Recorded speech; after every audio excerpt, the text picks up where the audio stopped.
A Man Escaped or The Wind Bloweth Where It Listeth is a 1956 French film directed by Robert Bresson. It is based on the memoirs of André Devigny, a member of the French resistance held in Montluc prison by the occupying Germans during World War II. The protagonist of the film is called Fontaine. The second part of the title comes from the Bible using the words of the Authorized King James version or pleases instead of Listeth. Bresson himself was imprisoned by the Germans as a member of the French resistance. The soundtrack uses the Kyrie from Mozart's Great Mass in C minor, K427.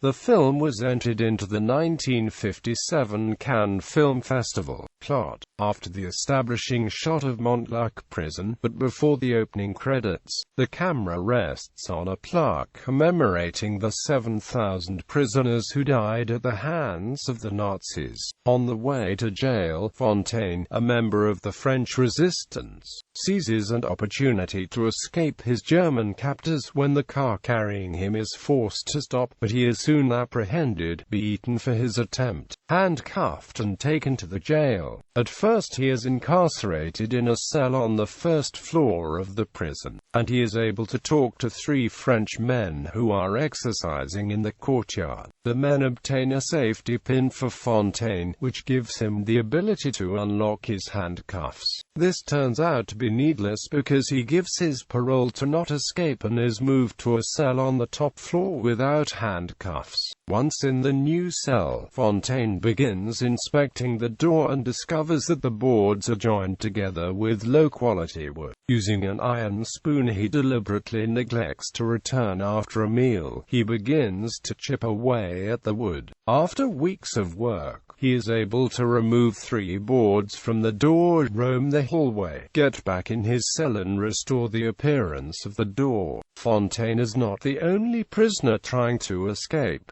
Orsini makes an attempt, but fails to get very far because his rope broke at the second wall. Orsini is tossed back in his cell, beaten up by the guards, and executed a few days later. Fontaine is not deterred from his plan. He makes hooks from the light fitting in his cell, fashions himself ropes from clothing and bedding and fastens the hooks to the rope with wires taken from his bed. The other prisoners grow somewhat skeptical of his escape plans, saying he is taking too long. After being taken to Gestapo headquarters to be informed that he is sentenced to execution, Fontaine is taken back to jail and put in the same cell. Soon he gets a cellmate, François Jost, a 16-year-old who had joined the German army. Fontaine is not sure whether he can trust Jost and realizes he'll either have to kill him or take him with him in the escape. In the end, after Jost admits he too wants to escape, he chooses to trust the boy and tells him the plan. One night, they escape by gaining access to the roof of the building, roping down to the courtyard, killing the German guard there, climbing the next wall and then roping to the outside wall.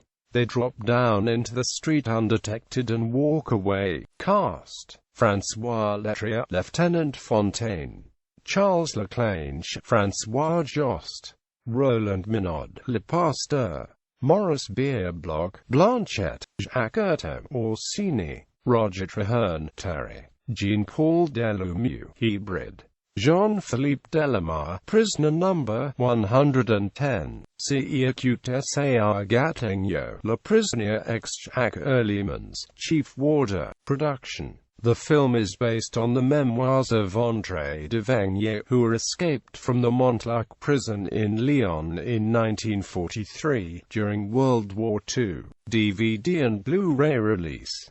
New Yorker Video released the film on Region 1 DVD in 2004. It is currently out of print. Artificial Eye brought out a Region 2 version in the UK in April 2008.